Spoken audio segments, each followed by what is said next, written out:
El caso del Boulevard Beaumarchais, de Georges Simenon. A las 8:10, cuando Martin, de la Brigada de Intervención Inmediata, abandonó su despacho, se quedó sorprendido al ver el pasillo todavía lleno de periodistas y de fotógrafos. Hacía mucho frío y algunos, con el cuello del abrigo subido, comían un bocadillo. ¿Todavía no ha acabado, Maigret?, preguntó al paso. Al fondo del vasto pasillo, Martín, en lugar de coger la escalera, empujó una puerta de cristales. Como en todos los locales de la policía judicial, la luz estaba mezquinamente distribuida. En medio de esta estancia, que era la antesala de la dirección, se daba aires de superioridad un enorme canapé redondo forrado de terciopelo rojo. Un hombre estaba sentado en él, con abrigo, con el sombrero en la cabeza. A algunos pasos, 2 inspectores de pie fumaban cigarrillos, mientras que el viejo ujier cenaba en su jaula de cristal. Martín llenaba su pipa. En un cuarto de hora estaría en su casa cenando en familia. Distraídamente acababa de echar una ojeada hacia aquel lado, porque desde hacía 2 días no se hablaba de otra cosa. «¿Qué tal?», preguntó a media voz a uno de los inspectores. Y éste, suspirando, señaló la segunda puerta, la del despacho de Maigret. «¿Con quién está?», «Sigue con la cuñada». El hombre, que oía cuchichear, alzó lentamente la cabeza y lanzó a sus compañeros una mirada triste en la que había como un reproche.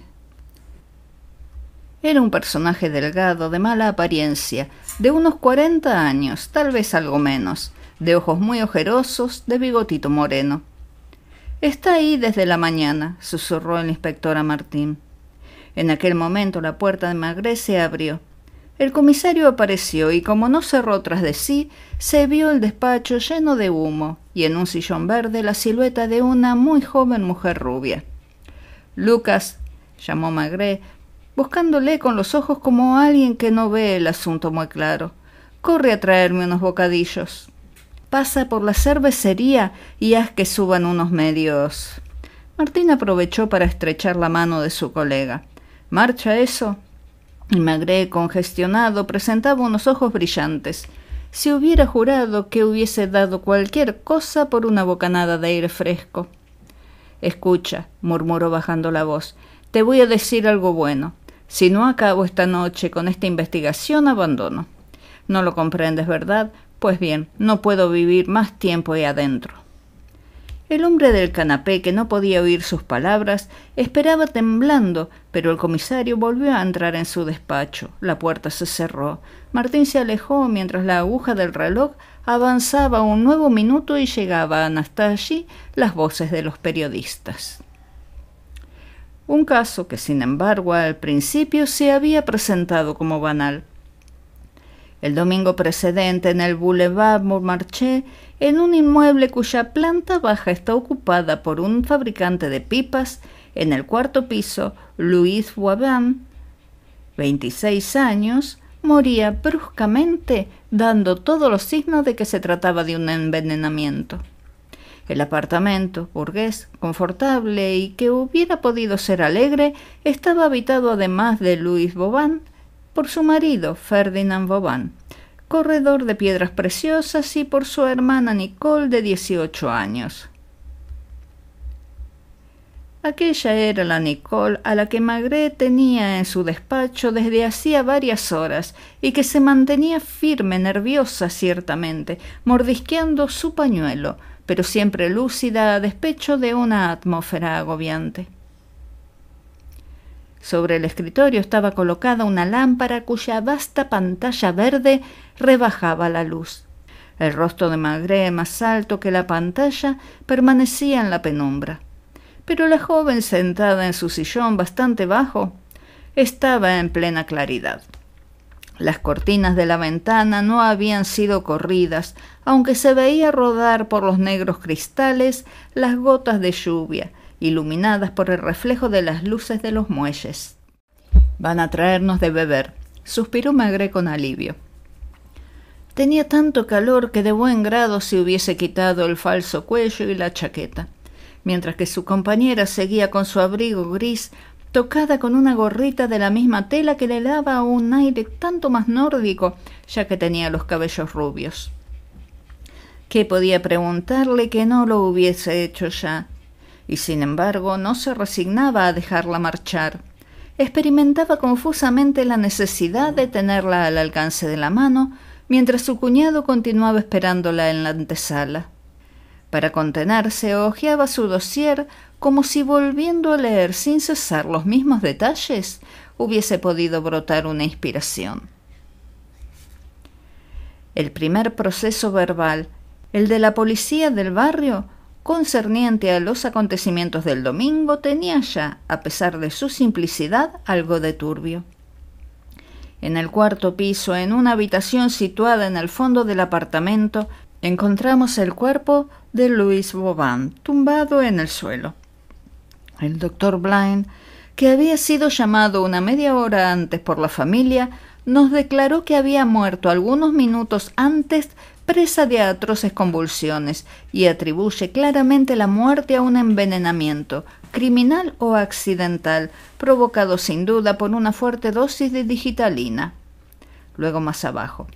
Hemos interrogado al marido, Ferdinand Vauban, de 37 años, que pretende que no sabe nada. Afirma, sin embargo, que desde hace meses su mujer presentaba signos de neurastenia. Hemos interrogado a la hermana de Louis Vauban, Nicole Lamour, de 18 años, nacida en Orleans, que nos hizo las mismas declaraciones que su cuñado. Hemos interrogado al conserje, que afirma que desde hace bastante tiempo Louis Vauban, con mal semblante, temía ser envenenada. De hecho, era precisamente el domingo de Todos los Santos. Llovía con una lluvia fría. El aire olía a crisantemos y a inciensos de las iglesias, mientras que hacia el atardecer el policía de servicio, mojado, con los pies llenos de barro, efectuaba su recorrido por el Boulevard Beaumarchais, en donde la tienda del fabricante de pipas estaba cerrada.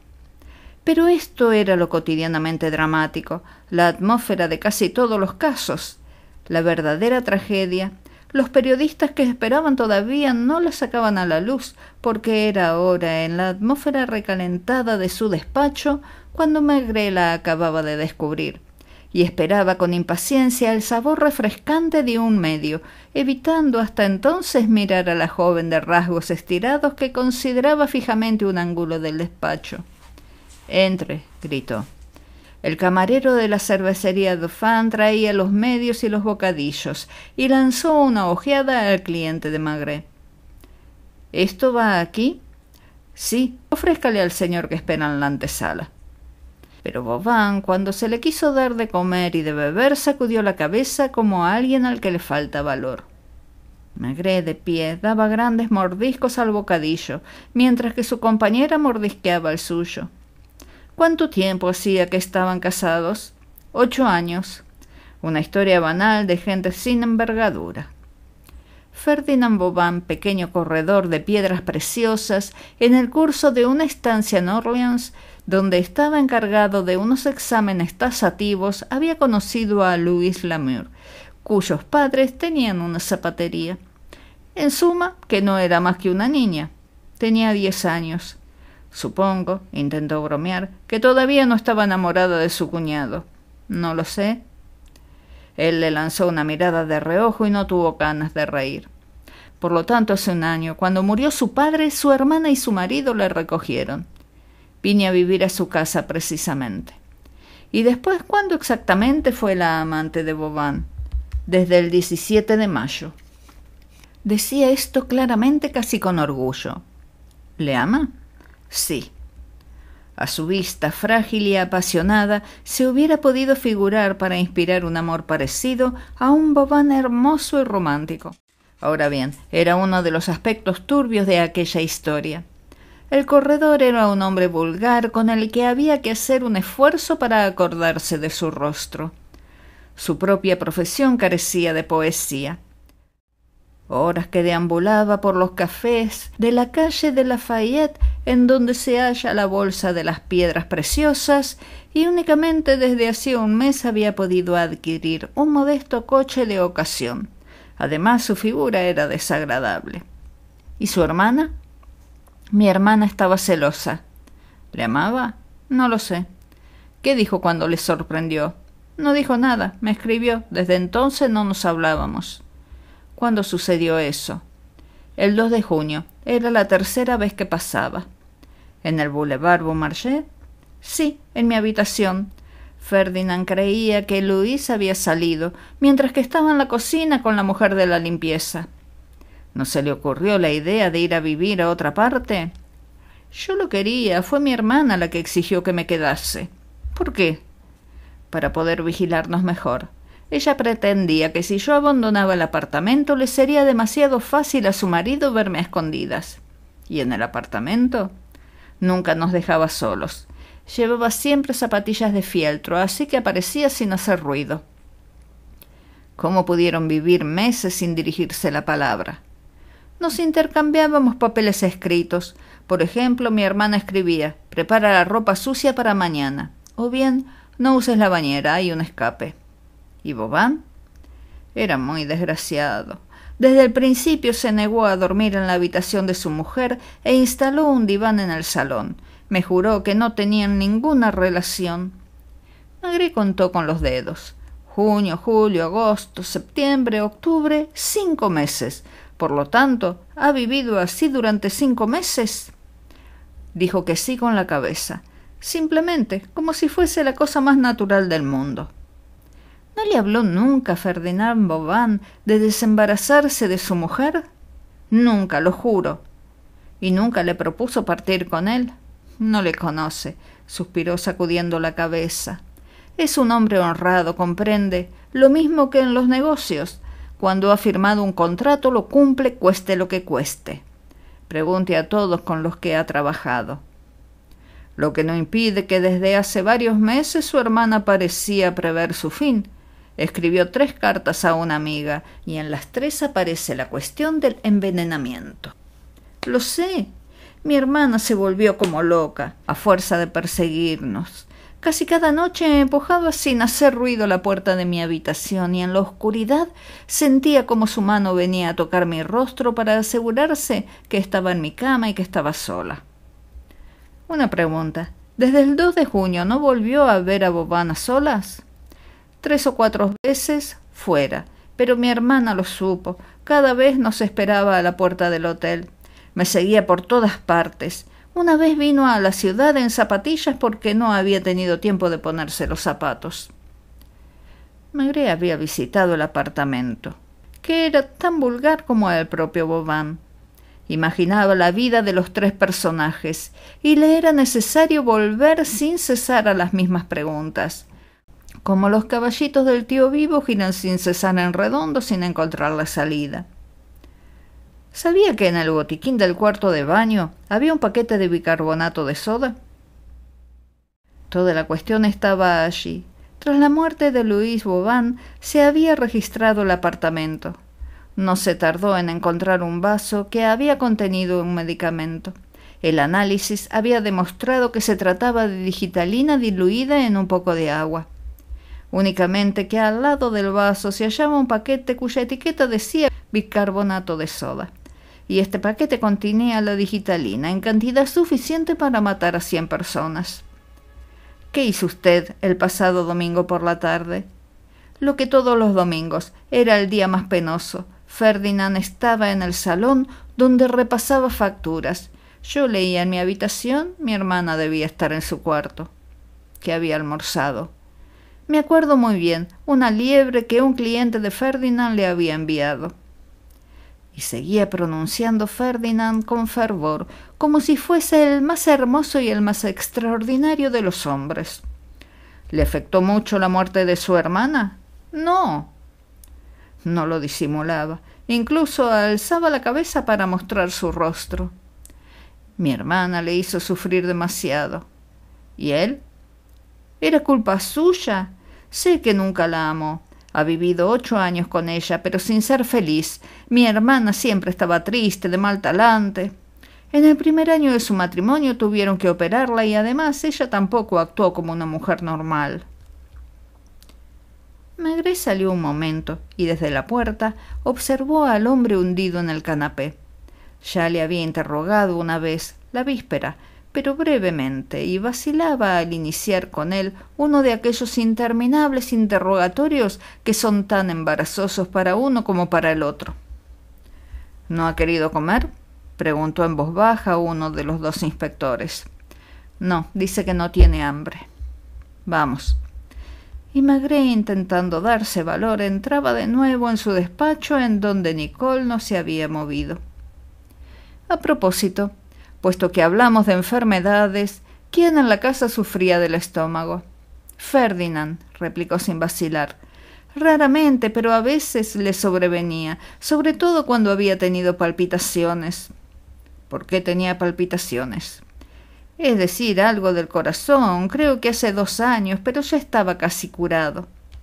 ¿Sabe si su cuñado tuvo dolor de estómago en el curso de las últimas semanas?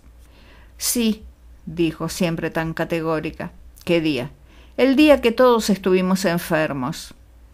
¿No sabe qué había comido? No me acuerdo. ¿Llamaron al médico? No, Ferdinand no quiso. Por la noche todos teníamos dolor de cabeza, náuseas y Ferdinand pensó en un escape de gas. ¿Fue la única vez? Sí, por lo menos tan fuerte. Es decir, hubo otras enfermedades. Le comprendo, comisario, pero no me hará perder mi sangre fría. Resistiré hasta el final a pesar de todo, porque sé que Ferdinand es inocente. Si alguien hubiese tenido que envenenar a mi hermana, no hubiera sido él, sino yo. Ya ve que no me recato en decirlo. Pero usted no lo hizo, dijo con un cambio de voz. No, ni incluso lo pensé. La hubiese matado de otra manera, no sé cómo. Últimamente estábamos todos enfermos, es cierto. Únicamente que quisiera verle allí. Se imagina la vida que llevábamos. En las comidas siempre uno de nosotros no probaba bocado. ¿Sabe cuántas mujeres de la limpieza tuvimos en 5 meses? 8. Como decían ellas, no querían estar en una casa de locos. Lloró de nerviosismo. No era la primera vez desde el principio del interrogatorio, pero enseguida recobraba su sangre fría, miraba a Maigret a los ojos como para adelantarse a sus preguntas. Incluso no sé si abrían las ventanas, y yo llegué a no ir hasta la esquina de la calle al saber que mi hermana estaría tras mis talones. Por lo tanto, según usted, ¿su hermana se suicidó? No respondió inmediatamente, dejando ver que la pregunta le turbaba. Dicho de otra forma, pretende que su hermana llegó a procurarse una importante cantidad de digitalina y que en lugar de intentar envenenarla, ¿a usted se suicidó? No lo sé, confesó.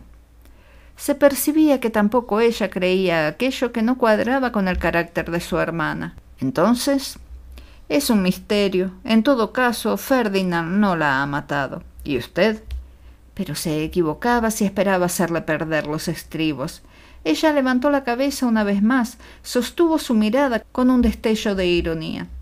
Creo que será mejor llamar a su cuñado, gruñó Maigret. O más bien, espere, ¿quiere ir a la antesala mientras le recibo? ¿Qué tiene que decirle? De pie, ahora se impacientaba, arrancaba trocitos de su pañuelo a mordiscos. «Hacedle entrar», gritó Maigret entreabriendo la puerta. «En cuanto a la señorita, esperará». La hizo salir delante de él y mostró a Vauban el sillón que la joven acababa de abandonar. «¿Un vaso de cerveza?» Vauban se contentó con sacudir la cabeza. «¿No tiene hambre?» Le pido perdón por haberle hecho esperar. Su cuñada tenía tantas cosas que contarme. De hecho, ¿qué piensa hacer ahora? El corredor tuvo vergüenza de levantar la cabeza, mirando al comisario con estupor, luego con desconfianza, como si fuese evidente para él que no iban a liberarle. Una pregunta, Vauban. Como supongo que Nicole no podía hablarle cuando quería a causa de su mujer, le escribía, ¿no? Intentó percatarse de la relación. Sacudió la cabeza. No. ¿Por qué? Enamorada como está, como lo está de usted. Era imposible. Mi mujer hubiese encontrado las cartas. Se pasaba el tiempo registrando el apartamento, mis trajes y hasta mis zapatos. Maigret suspiró. Hubiera pagado algo por ver al amor de Nicole dirigirse hacia algún otro, a cualquiera, pero no hacia aquel hombre mediocre en todo, incluso en su desesperación. ¿No hubiera podido encontrar un escondrijo? Le digo que Luis lo hubiese encontrado. El comisario pareció no pensar más en ello. Tanto peor. A propósito, quería preguntarle otra cosa. Cuando usted tuvo trastornos cardíacos... Ferdinand sonrió dolorosamente. Esperaba la pregunta. Entonces respóndala. Pues bien, sí, me recetaron digitalina, pero ya hace 2 años que no tomo. Lo que no impide que conociese los efectos y que tuvieron que prevenirle que en dosis masivas... Créame, comisario, no he matado a mi mujer. Estoy convencido de que tampoco Nicole la ha envenenado. ¿Ha sospechado de ella? Claro que no, cálmese. Usted me dice que no ha matado a su mujer, Nicole no la ha matado. Y ahora yo le pregunto algo. Pregunta que le permito no contestar. Escúcheme bien, Vauban. Conociendo a su mujer como la conocía, celosa como era, capaz de soportar a su hermana en su casa antes de proporcionarle el medio de encontrarse con usted a escondidas, conociendo a su mujer, digo, ¿se atrevería a sostener que simplemente ha podido entrever la posibilidad de matarse y a la vez dejarles el campo libre a los dos? Reflexione. No lo sé. Vamos, responda o no lo haga, pero basta de mentiras, Vauban, basta de falsas huidas. Los labios del hombre temblaban, y de repente un olor fétido en la estancia reveló los resultados físicos de su pánico. Maigret, sin decir palabra, fue a abrir la ventana, volvió hacia su escritorio, cargó lentamente su pipa, apuró el poco de cerveza que quedaba. «Le voy a ayudar, ¿quiere?», dijo con voz dulce. «Supongo que prefiere que no haga pasar a su cuñada». Vauban lloraba, tal vez más por humillación que por dolor, y Maigret iba y venía hablando y evitando mirarle. «Si me equivoco, me detiene, pero no creo equivocarme. ¿Va a Anvers de tanto en tanto?» «Sí». Ya me lo figuraba, a Anvers y a Ámsterdam, en donde se encuentran los principales mercados de diamantes. Allí pudo más fácilmente que en Francia y con menos riesgos procurarse una cierta cantidad de digitalina, lo que explica la inutilidad de nuestras búsquedas en París y alrededores. «Tengo sed», gimió Vauban apretándose la garganta. Estaba tan humilde que Maigret se sintió avergonzado. Cogió una botella del estante y sirvió un gran vaso al corredor. Usted por naturaleza no es de un temperamento alegre. Se casó con una mujer y desde el primer año de matrimonio una operación la envejeció de golpe varios años. Usted continuó trabajando sin alegría, meticulosamente, como hace todas las cosas, y en cierto momento le sobrevino una insuficiencia cardíaca. ¿Es así? No era grave. Poco importa. Ahora bien, he aquí que su cuñada se echa a sus brazos y que de repente descubre usted la juventud y la alegría de vivir. Ama como un loco, pero siente demasiado respeto por la palabra dada para abandonar a su mujer y rehacer su vida. Es un débil, un cobarde, diría incluso. El día que su mujer le sorprende no reacciona. Me gustaría saber lo que usted hubiese hecho en mi lugar. Poco importa. La vida en el Boulevard Beaumarchais se convierte en un suplicio diario a cada minuto. Si era incapaz de abandonar a su mujer, todavía lo era más para renunciar a su cuñada. Deténgame, sí, es cierto. Usted pertenece al grupo de esos débiles que provocan las catástrofes. Yo me entiendo. Sí, usted es de los que, por miedo a la soledad, son capaces de arrastrar a montones de gentes a la muerte con ellos. Puesto que la vida no era posible, pensó en la muerte de los 3, lo que explicaría la compra de tal cantidad de veneno, ¿es cierto? ¿Cómo ha podido adivinarlo? Hasta aquí era fácil. Es la muerte de su mujer lo que no me explicaba. Voy a llegar a ello. En primer lugar, confiese que han sido 2, por lo menos los intentos que ha llevado a cabo, lo que podríamos llamar repeticiones generales, es decir, que puso pequeñas dosis de digitalina en los alimentos, lo que hizo que todos se enfermasen. Quería saber. Eso es, tenía miedo. No estaba decidido a morir, e intentaba hacerlo a pequeñas dosis. Por lo demás, su respuesta a una de mis preguntas últimas me ha hecho ver claro. Su mujer vigilaba sus gestos y hechos, registraba los menores rincones de su apartamento, incluidos sus zapatos. En esas condiciones, ¿dónde poner la digitalina? ¿Y cuál era el medicamento que tomaba solo usted? Huraño, Boivin levantó los ojos sin decir palabra. Desde entonces todo se encadena. La digitalina se esconde bajo la benigna etiqueta de bicarbonato de soda. Y sin duda, tal vez hubiese vacilado durante semanas, durante meses. Creo que no hubiera podido jamás, gimió el corredor. Poco importa. Hubiera vacilado durante largo tiempo, en todo caso, si no se hubiese producido el accidente. Uno de sus clientes le regala una liebre. Su mujer, de mal talante, no la digiere, va al botiquín, ve el bicarbonato de soda y pone una cucharada en un vaso. Boivin se escondía el rostro entre sus dos manos. Eso es todo, cortó Maigret abriendo la ventana de par en par. Dígame, hay un lavabo al lado. ¿Quiere pasar antes de que llame a su cuñada? El corredor se deslizó como una sombra a la estancia contigua. Maigret abrió la puerta. ¿Quiere venir, señorita Nicole? Su cuñado vendrá dentro de un instante. Y bruscamente, ¿no tiene ganas de morir? No. Tanto mejor. Preste atención. ¿A qué? A nada. A no dejarse arrastrar. ¿Qué le ha dicho? No me ha dicho nada. ¿Sigue creyéndole culpable? Ya se arreglará con él. ¿Dónde está? Maigret tuvo que volver la cabeza para esconder una sonrisa. Él recobra el ánimo, dijo, y volvió a encender su apagada pipa, mientras que Boivin, como un hombre deslumbrado por la luz, entraba tanteando en el despacho. «Ferdinand», gritó Nicole. «No, aquí no, se lo ruego», gruñó Maigret.